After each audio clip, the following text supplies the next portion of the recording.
Le visage de l'employé de la sécurité sociale devint livide tandis qu'elle fixait son écran. Monsieur Brennan, chuchota-t-elle, d'après nos fichiers, vous êtes décédé en 1994. J'ai cru avoir mal entendu.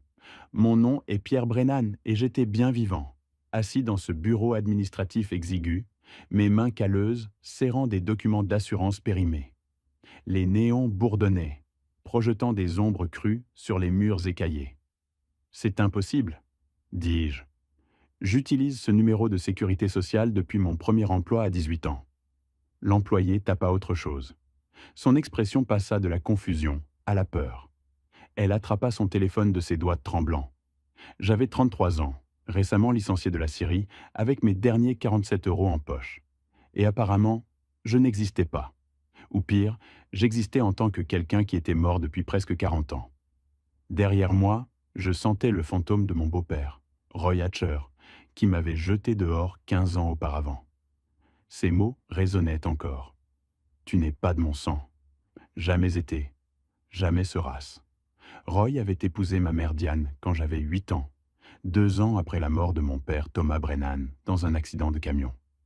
Dès le premier jour, Roy avait fait comprendre que j'étais juste un bagage. Sa fille Mélodie recevait tout. Vêtements neufs, jouets, fêtes d'anniversaire. Moi, j'avais les friperies et le silence. Le matin de mes 18 ans, mes sacs étaient en fait près de la porte. « Tu es un homme maintenant », avait dit Roy. « Ce n'est plus ma responsabilité. » Ma mère n'avait pas dit un mot. Seule Mélodie, 12 ans, pleurait à sa fenêtre. Pendant 15 ans, j'avais construit ma vie à partir de rien. Chantier, entrepôt, scierie. Jamais demandé d'aide. Jamais accepté la charité. J'avais ma fierté et mon salaire, et c'était suffisant. Jusqu'à la fermeture de la scierie. Jusqu'à l'accident du travail et les factures médicales qui ont tout dévoré. Jusqu'à ce bureau où j'avalais ma fierté pour la première fois. L'employé raccrocha et me regarda avec ce mélange d'horreur et de pitié. « Monsieur Brennan, je dois vous demander de rester assis. Mon supérieur arrive. »« Qu'est-ce qui se passe ?» Un agent de sécurité se rapprocha. « Le numéro que vous utilisez a été signalé par Interpol en 1994.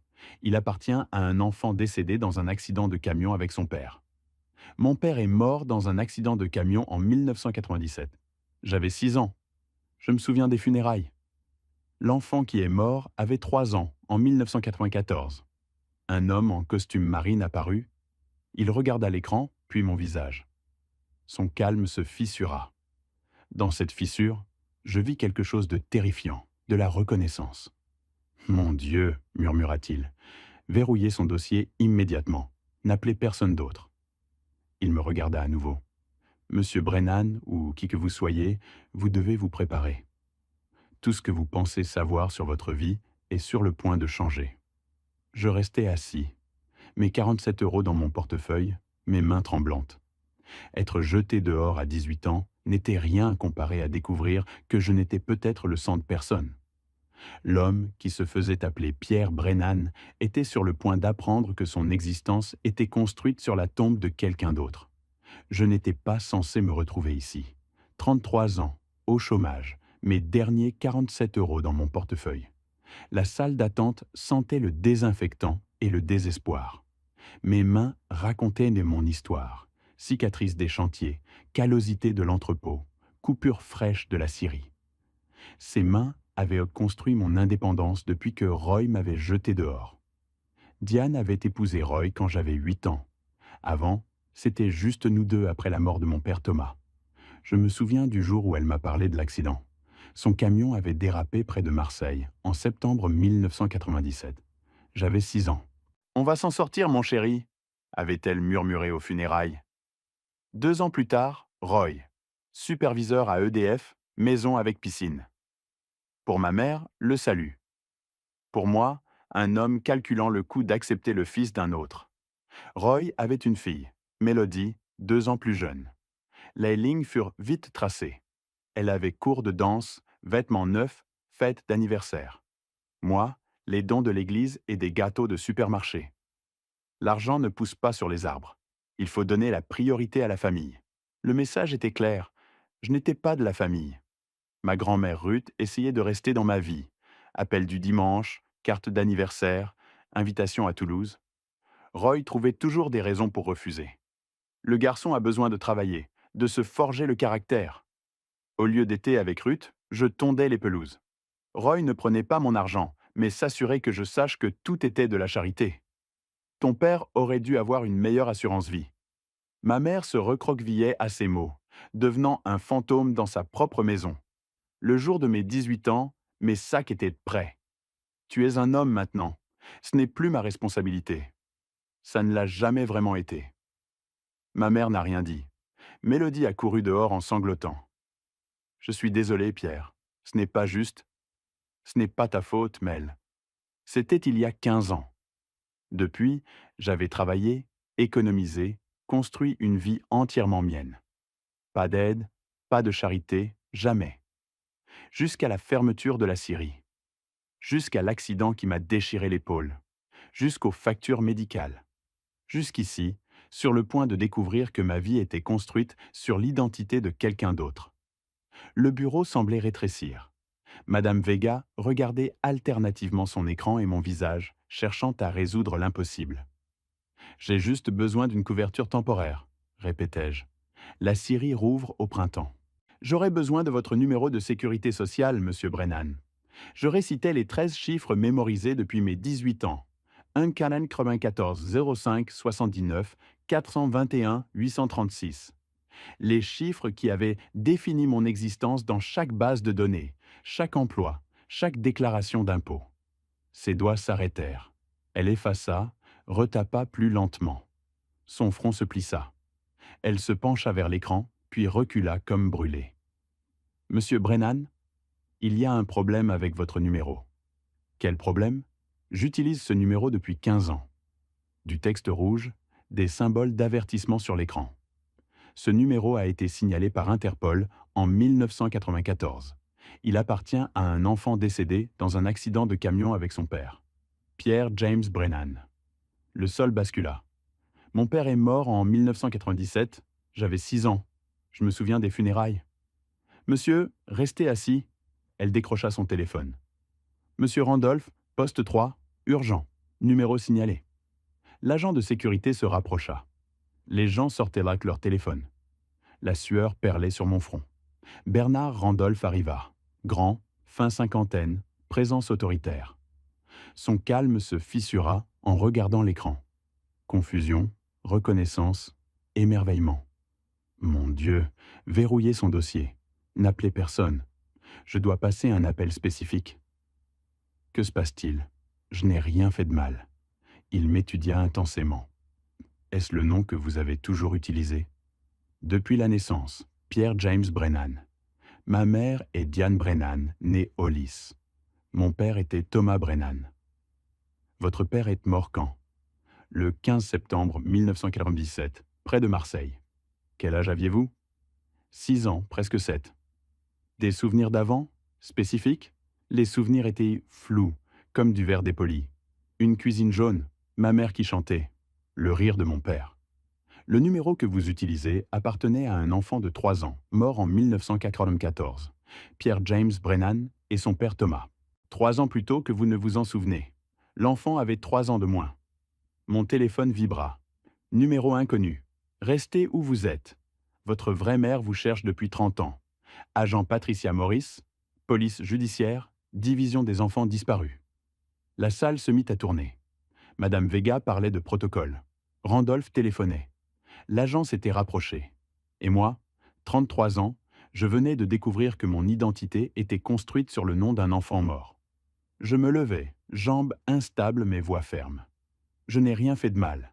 Si utiliser ce numéro est un crime, je n'en savais rien. Personne ne vous accuse, dit Randolph. Rasseyez-vous. Est-ce même votre vrai nom? Demanda Madame Vega. Pierre Brennan, le seul que j'ai connu. Parlez-moi de votre premier souvenir. Pas ce qu'on vous a raconté. Ce dont vous vous souvenez vraiment. Je fermai les yeux. Une cuisine jaune, tournesol sur le papier peint, ma mère chantant. Mais les détails m'échappent. Des amis d'enfance avant 6 ans? On déménageait beaucoup, disait ma mère, après la mort de mon père. Mais votre père est mort quand vous aviez 6 ans. Pourquoi déménager avant? L'eau glacée, Ça n'a pas de sens. Tout pointe vers une possibilité. Vous avez été enlevé enfant et élevé sous une fausse identité. C'est dingue. Mais les pièces s'assemblaient.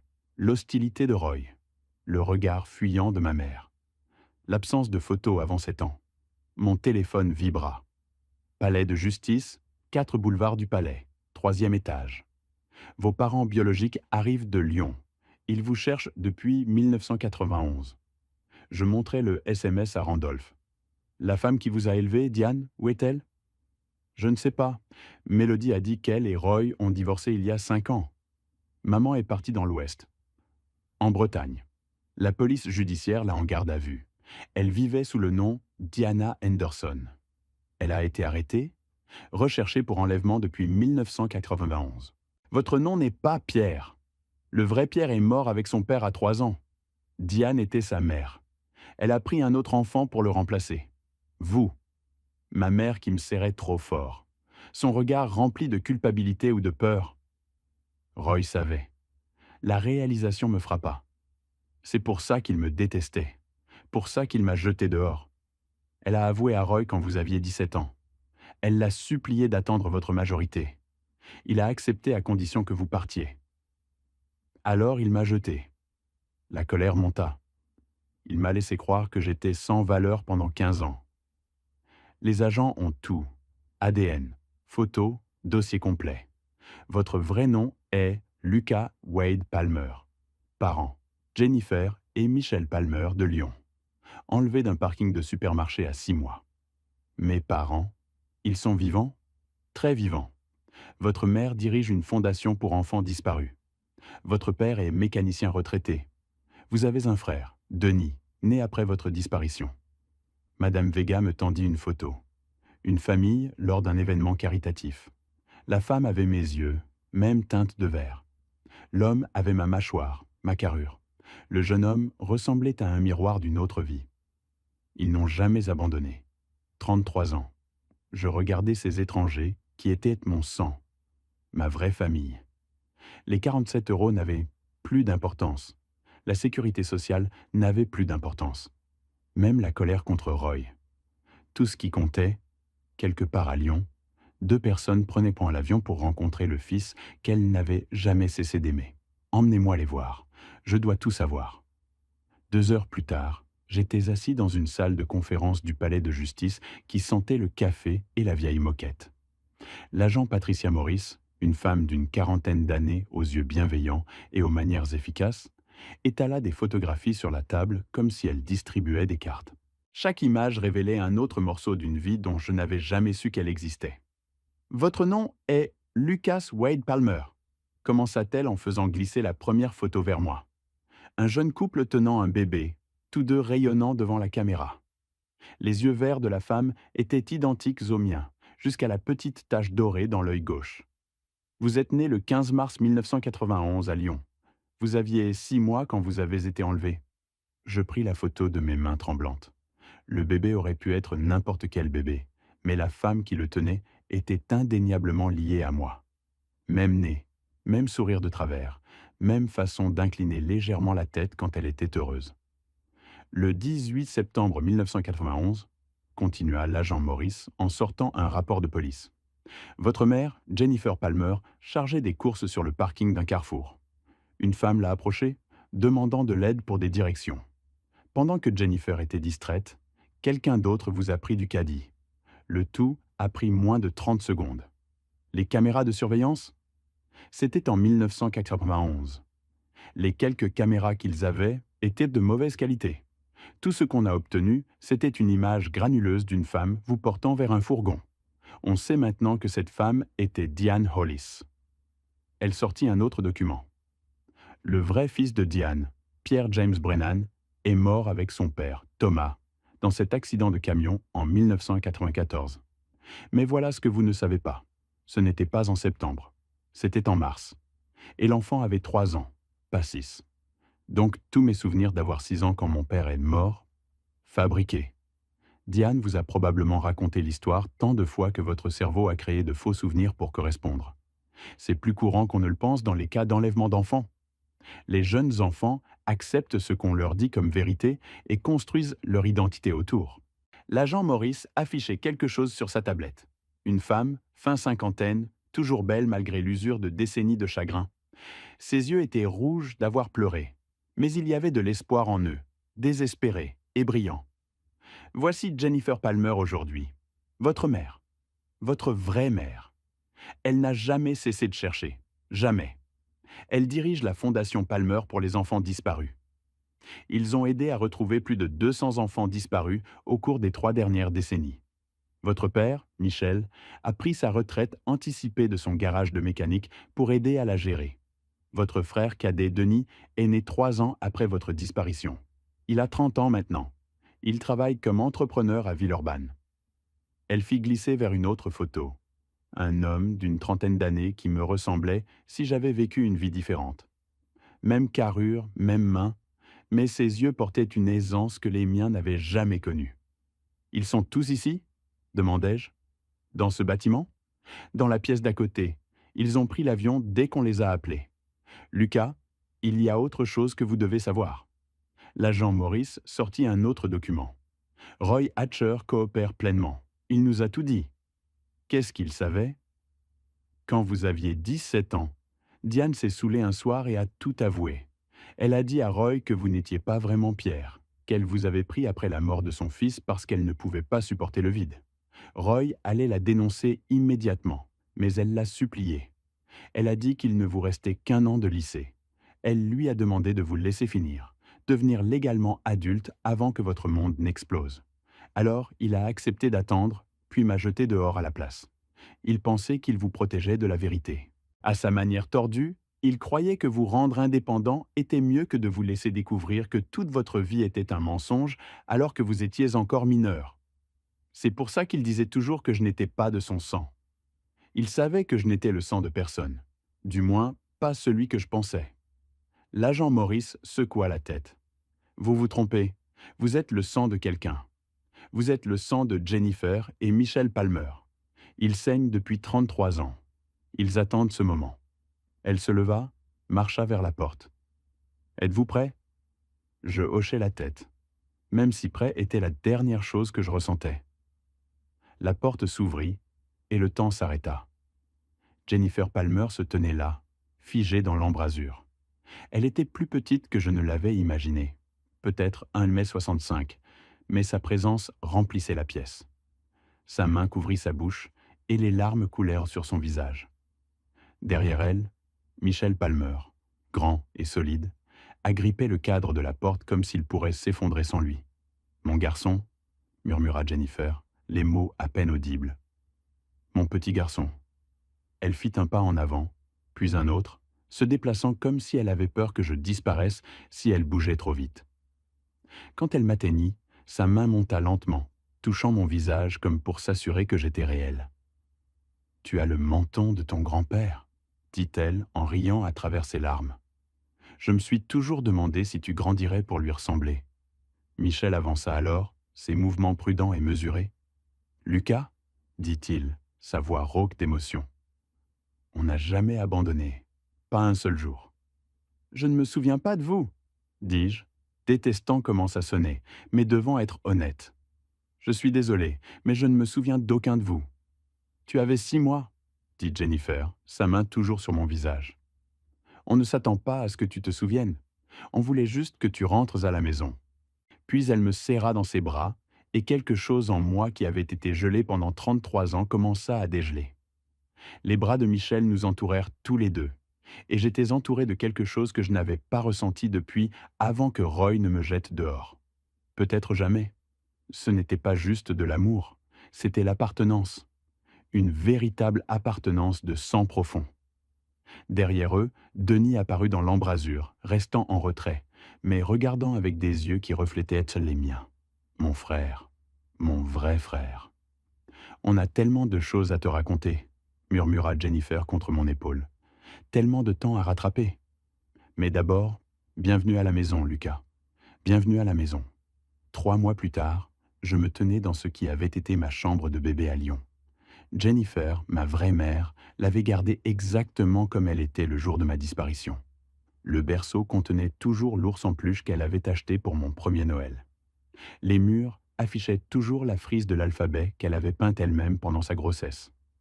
Dans le placard étaient suspendus de minuscules vêtements qui avaient attendu 33 ans un bébé qui n'était jamais rentré à la maison. Je ne pouvais pas le changer, dit Jennifer depuis l'embrasure. Michel voulait le faire après 10 ans, mais je savais que tu reviendrais. Une mère sait. La maison Palmer n'avait rien à voir avec la maison froide et divisée de Roy. Des photos de famille couvraient chaque surface, y compris des dizaines de photos de progression d'âge de ce à quoi je pourrais ressembler à 5, 10, 15, 20 ans. Ils avaient célébré mon anniversaire chaque année avec un gâteau et une chaise vide. Denis m'a dit qu'il avait grandi en parlant à son frère disparu, partageant ses secrets avec ma photo, promettant de m'apprendre à faire du vélo quand je rentrerais à la maison. La vérité sur Diane avait été plus difficile à traiter. Elle avait été condamnée à 15 ans pour enlèvement. Pendant ses aveux, elle s'était complètement effondrée, décrivant comment elle avait perdu la raison après la mort de son fils. Elle était dans ce même supermarché, m'avait vu seule dans le caddie pendant juste un instant et avait pris une décision qui avait détruit plusieurs vies. Elle avait utilisé l'identité de son fils mort pour moi, déménagé constamment pendant les premières années pour éviter la détection, et avait fini par croire son propre mensonge si complètement qu'elle avait presque oublié que je n'étais pas vraiment Pierre. Roy avait obtenu une mise à l'épreuve pour ne pas avoir signalé le crime quand il l'avait appris. Mélodie m'avait contacté après avoir vu la couverture médiatique. Je me suis toujours demandé pourquoi papa te détestait tellement, avait-elle dit quand on s'était rencontrés pour un café. Maintenant, je comprends. Il avait peur que la vérité éclate. Peur que maman aille en prison. Peur de tout perdre. Il a choisi la solution du lâche. On construisait quelque chose comme une relation fraternelle maintenant, même si c'était compliqué par la connaissance que sa mère m'avait volée à la mienne. Les Palmer ne m'avaient pas juste donné une famille, ils m'avaient donné un but. La fondation que Jennifer avait créée avait été sa façon de canaliser le chagrin en action. Maintenant, j'y travaillais aussi, utilisant mon histoire pour donner de l'espoir à d'autres familles. On avait retrouvé 12 enfants disparus l'année dernière. Chaque réunion guérissait quelque chose en Jennifer, et en moi aussi. Denise et moi travaillons ensemble dans la construction maintenant. Il possédait une entreprise de sous-traitance et m'avait immédiatement fait venir comme associé. 30 ans, c'est long pour être fils unique, avait-il dit mon premier jour. J'ai beaucoup de trucs de frangin en réserve. Il ne plaisantait pas. Sortie de pêche le week-end, m'apprendre à restaurer des voitures avec Michel, dîner de famille où personne ne comptait qui ait du sang, et qui ne l'est pas, parce qu'on l'est tous. Ma grand-mère, Ruth, qui pensait être ma grand-mère biologique toutes ces années, m'appelle toujours son petit-fils. Quand elle a appris la vérité, elle a conduit directement à Lyon. Je me fiche de ce que dit l'ADN, a-t-elle dit au Palmer. J'ai aimé ce garçon pendant 25 ans. Ça fait de lui le mien aussi. Les Palmer l'ont accueilli dans la famille sans hésitation. Maintenant, j'ai plus de grand-mère que je ne sais qu'en faire. Les 47 € que j'avais dans mon portefeuille ce jour-là, au bureau de la Sécurité sociale, sont encadrés sur mon bureau à la Fondation. Ils me rappellent que toucher le fond peut parfois être une rampe de lancement. La blessure à la scierie qui m'a forcé à demander de l'aide. L'argent de l'indemnisation est allé directement à la Fondation. On l'a utilisé pour mettre à jour notre logiciel de progression d'âge et embaucher un enquêteur à temps plein. Mais la plus grande révélation est venue de l'étude de mon dossier. Le supermarché où j'avais été enlevé avait fait l'objet de 3 enquêtes. Chaque fois, ils étaient à un entretien près de trouver Diane. Un client l'a vu, mais n'a pas pensé que c'était assez important pour le signaler. Un agent de sécurité a remarqué le fourgon, mais n'a pas noté la plaque d'immatriculation. Une personne aurait pu tout changer, mais ne l'a pas fait. Maintenant, quand je parle lors d'événements de la Fondation, je dis aux gens ceci. Si vous voyez quelque chose, dites quelque chose. Ce sentiment dans vos tripes que quelque chose ne va pas, faites-lui confiance. Vous pourriez être la seule personne qui ramène quelqu'un à la maison. J'ai passé 33 ans en tant que Pierre Brennan, vivant comme le fantôme d'un garçon mort en 1994. J'ai été jeté à 18 ans par un homme qui disait que je n'étais pas de son sang, ne sachant pas que j'étais le sang de quelqu'un d'autre. Quelqu'un qui n'a jamais cessé de chercher, jamais cessé d'espérer, jamais cessé de m'aimer. Parfois, les pires moments de nos vies ne sont vraiment que des portes vers qui nous sommes censés être. Ce numéro de sécurité sociale défaillant n'a pas juste révélé mon passé. Il m'a donné un avenir, une vraie famille, un but, une vérité qui vaut plus que n'importe quel mensonge, peu importe combien de temps je l'ai vécu. Le garçon à qui on avait dit qu'il n'était le sang de personne a découvert qu'il était tout pour quelqu'un, et que ce quelqu'un attendait depuis 33 ans pour dire juste un mot. Bienvenue. Chaque histoire de perte peut devenir une histoire de découverte. Chaque mensonge que nous vivons laisse des miettes de pain vers la vérité. Parfois, il faut juste une employée administrative, un numéro signalé, et le courage de suivre ces miettes de pain jusqu'à la maison. J'étais Lucas Palmer depuis toujours. Je devais juste tout perdre en tant que Pierre Brennan pour le découvrir. Merci d'avoir écouté mon histoire. Si elle t'a touché, laisse un like, écris en commentaire ce qui t'a le plus parlé et abonne-toi à la chaîne. Beaucoup d'autres histoires arrivent. Ce n'est pas la fin de la mienne, c'est seulement le début de quelque chose de meilleur.